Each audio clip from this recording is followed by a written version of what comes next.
Bine v-am găsit, dragilor din Zodia RAC, oriunde v-ați afla.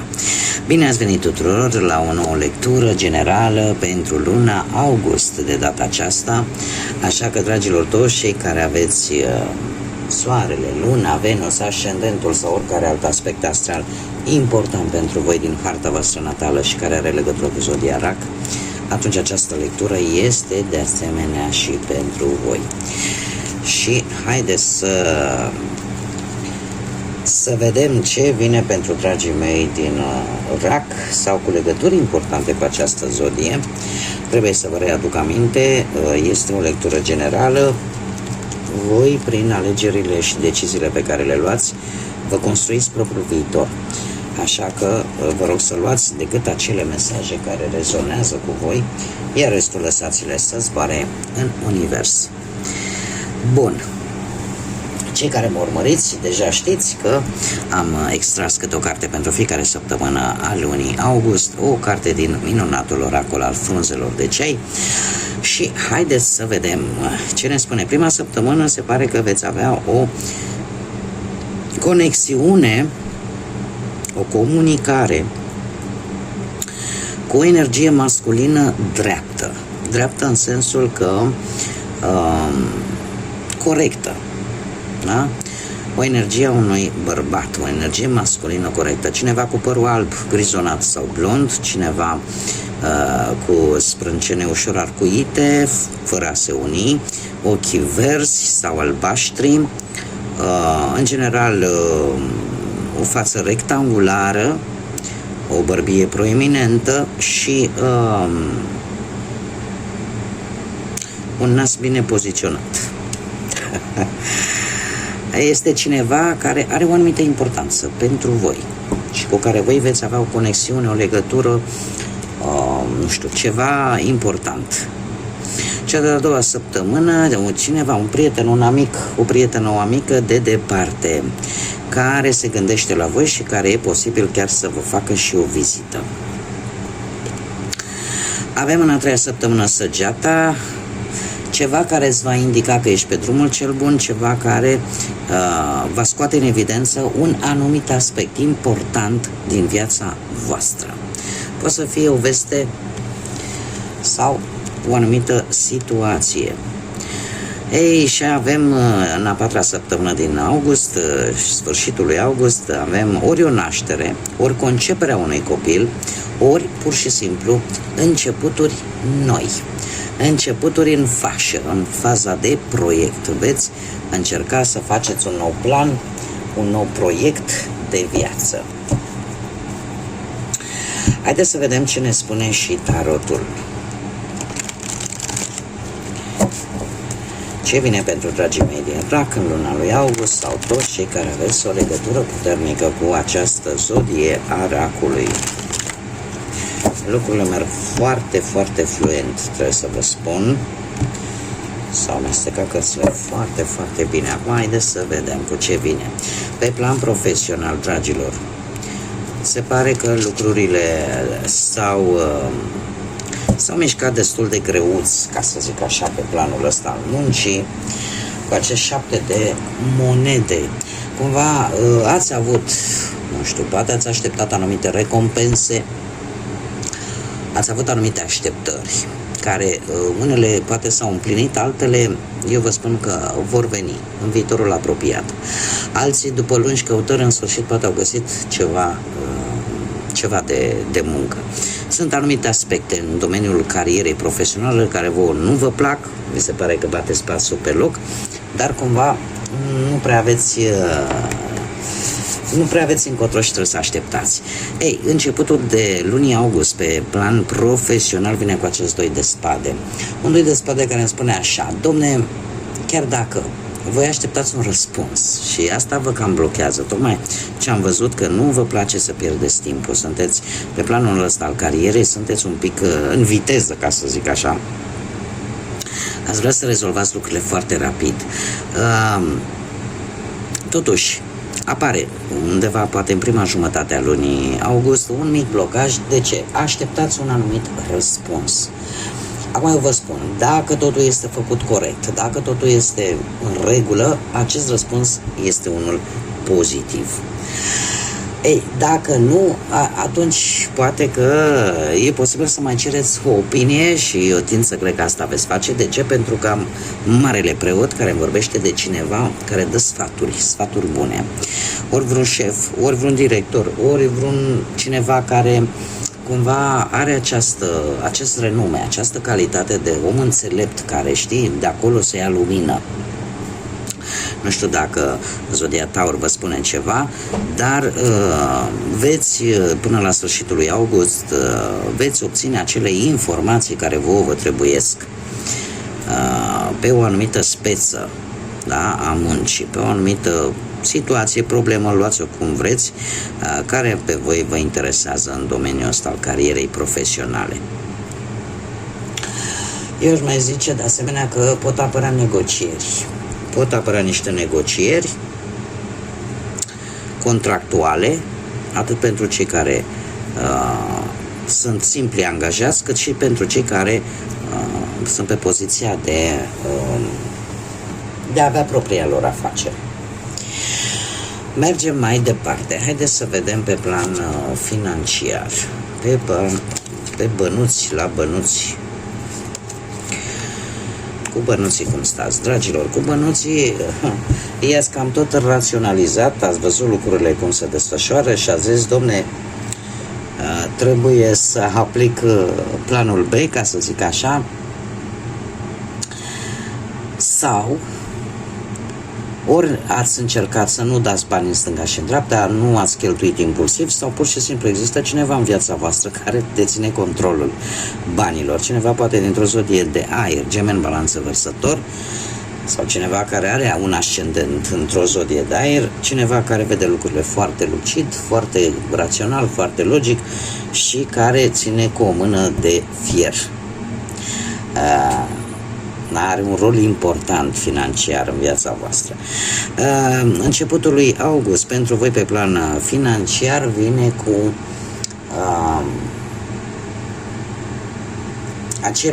aceeași restricție, ca să zic așa, de a nu face cheltuieli mari, și bine faceți.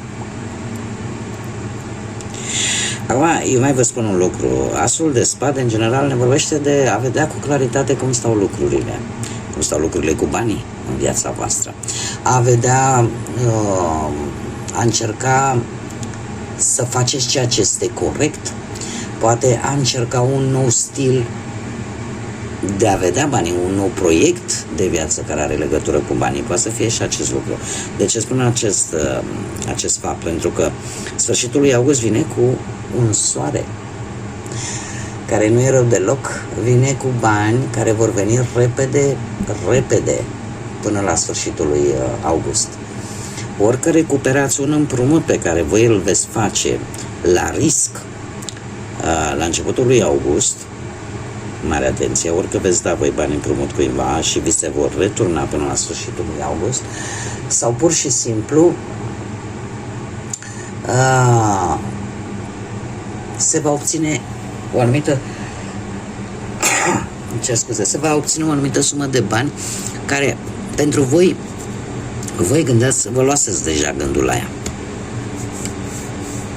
Dar acești bani vor veni până la sfârșitul lui august.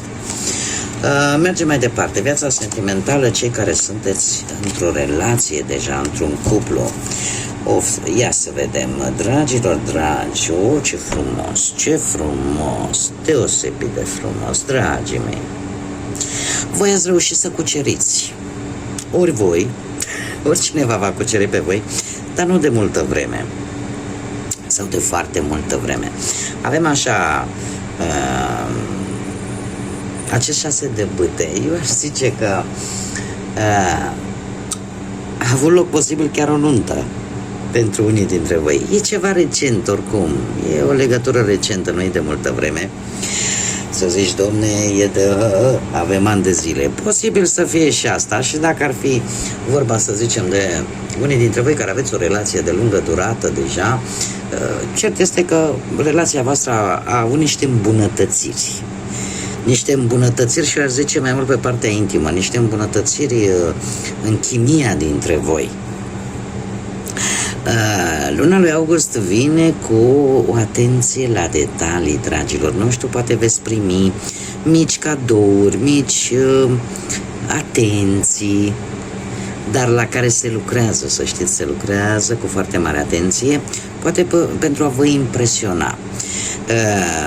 Acest cavaler de cupe, se pare că relația voastră de-a lungul lui August va fi una destul de plină de toate, de emoții, de romantism, de, cum să zic eu, o conexiune tare solidă, care se pare că merge într-adevăr către viitor.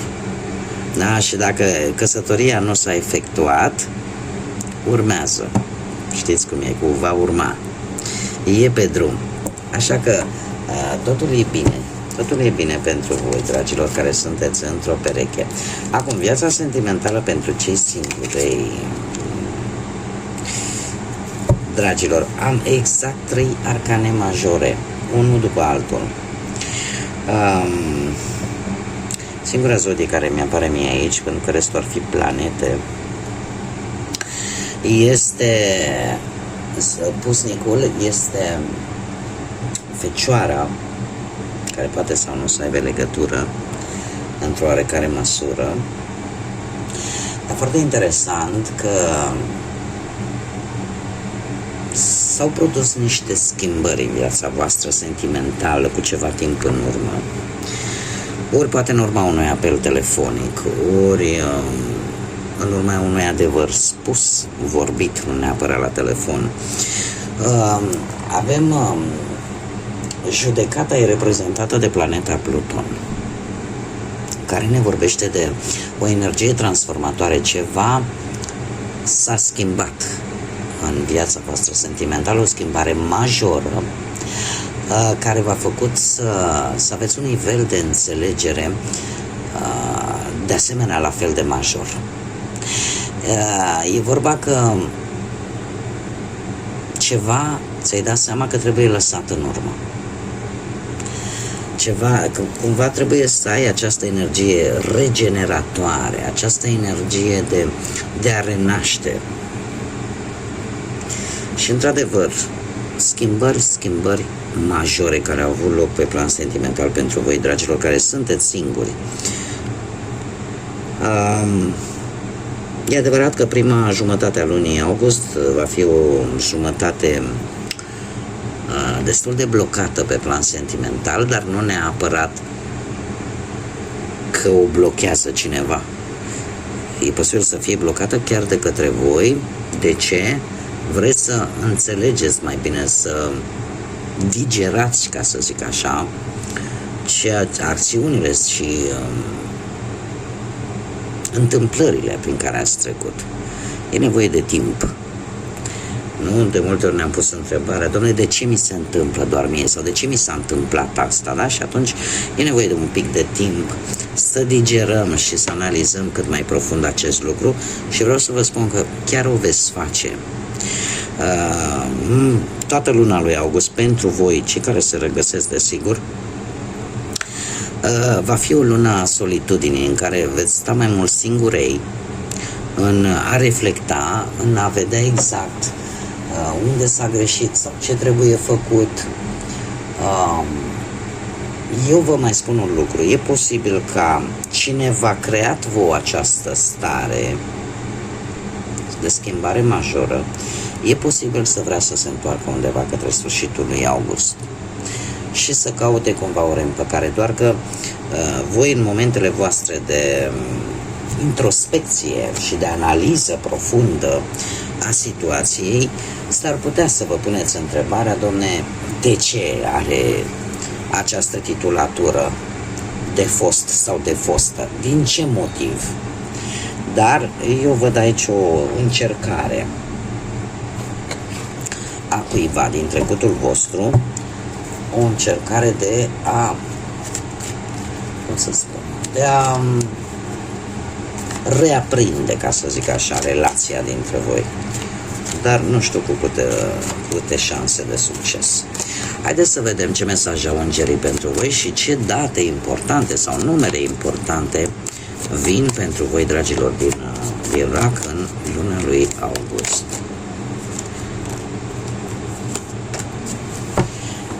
Foarte interesant. Se repetă foarte mult cifra 1.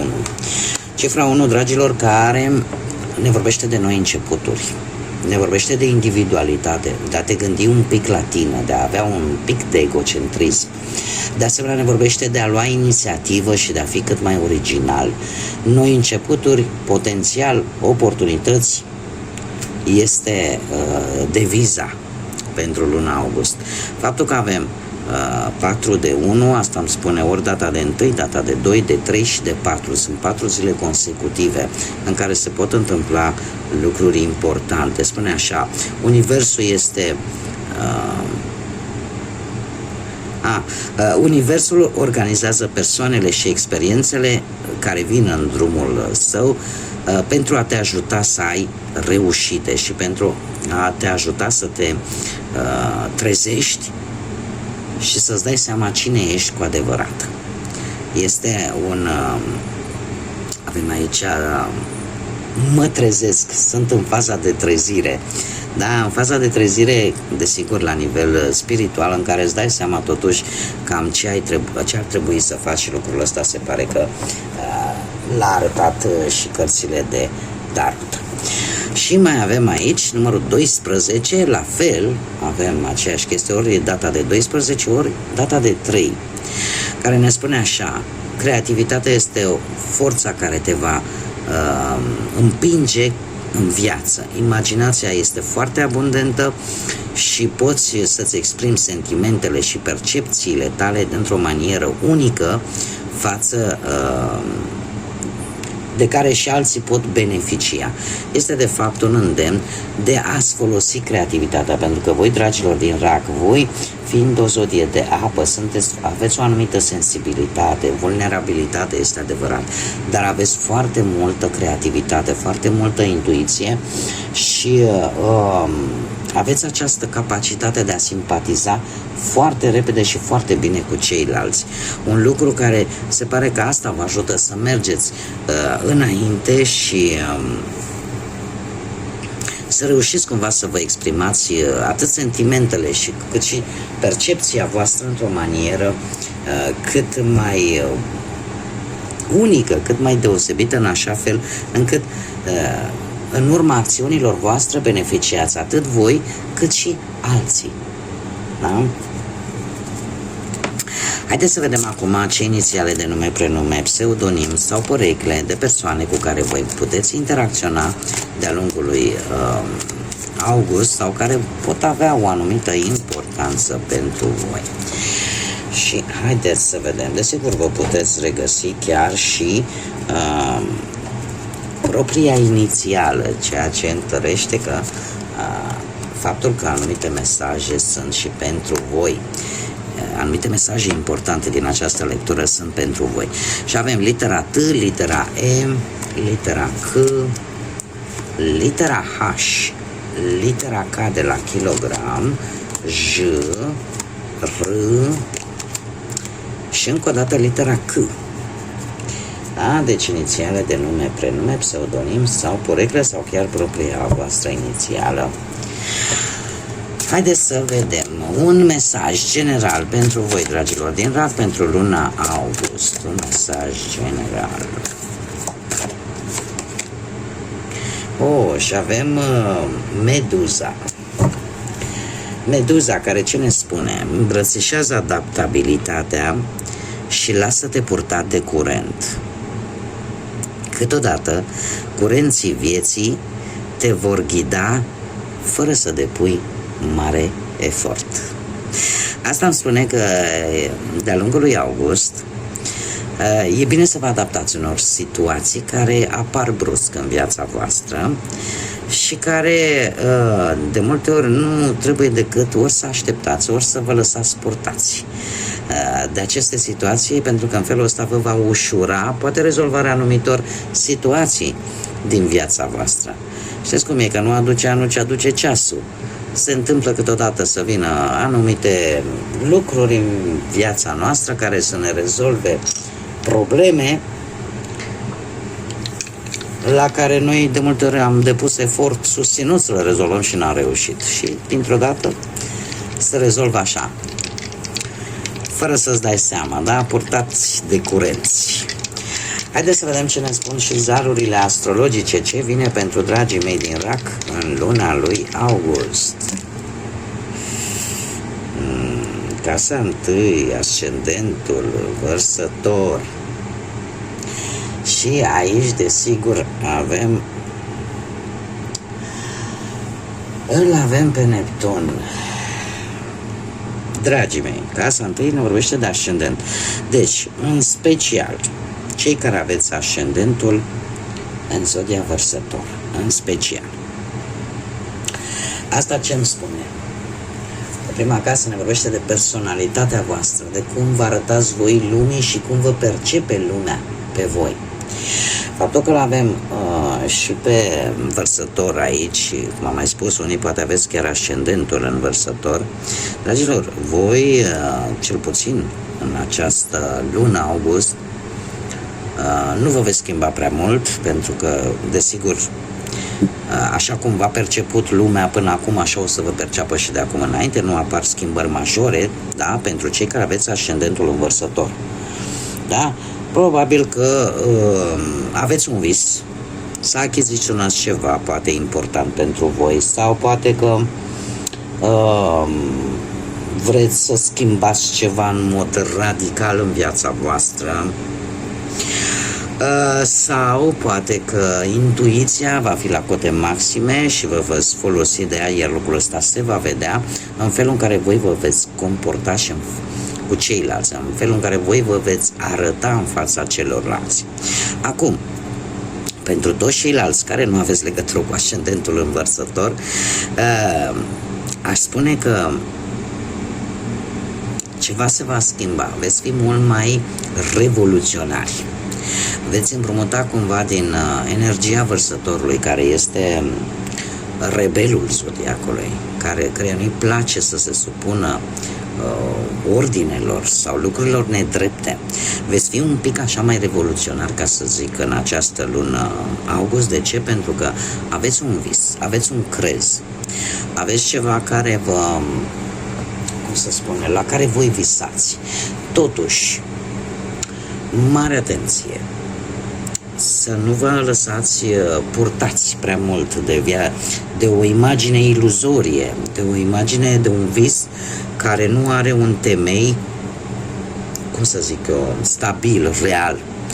Veți fi percepuți un pic mai mult, ca să zic așa, îndrăzneți în această lună august.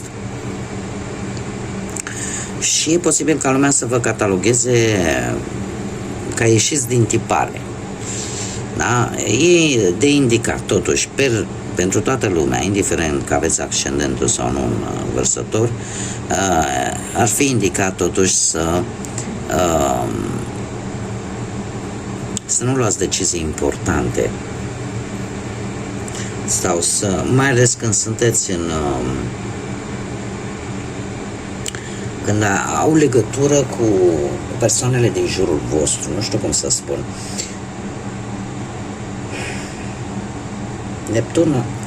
Neptun nu este tocmai o planetă foarte... este o planetă înșelătoare. Este o planetă înșelătoare, în afară de faptul că ne vorbește de o intuiție puternică, totuși există riscul ăsta să vă cam ducă într-o lume utopică, într-o lume în care realitatea nu prea dă cu ce vreți voi. Și aș zice că indicat ar fi totuși să evitați deciziile importante sau foarte importante în această lună august, să vă bucurați de ea ca de o lună de vacanță, să vă bucurați de ea ca de ultima lună de vară, mai ales cei care sunteți ca și mine în emisfera nordică, unde la noi este vară, față de cei din emisfera sudică. Așa că, dar indiferent cum, bine ar fi lăsați deciziile importante pentru momente mai lucide. Bun, dragilor, cam atât am avut pentru voi. Vă mulțumesc pentru atenție. Mulțumesc desigur pentru aprecieri prin intermediul like-urilor, comentariilor și distribuirilor voastre. Toate aceste lucruri aparent neînsemnate pe mine mă fac să continui să fac conținut pentru voi și să ne întâlnim ca de fiecare dată cu mult drag la fiecare lectură. Până data viitoare, când ne vom reîntâlni, de asemenea invit pe toți cei care încă nu s-au abonat, dacă își doresc să mai vadă lecturi de acest gen, să o facă, este gratuit. Și desigur vă doresc un august de poveste, să vă bucurați de căldura soarelui, să vă bucurați de ceea ce vă face vouă bine și vă aduce fericire și liniște în suflete, în gânduri, iar până la o nouă lectură, numai bine și să fiți iubiți, dragilor!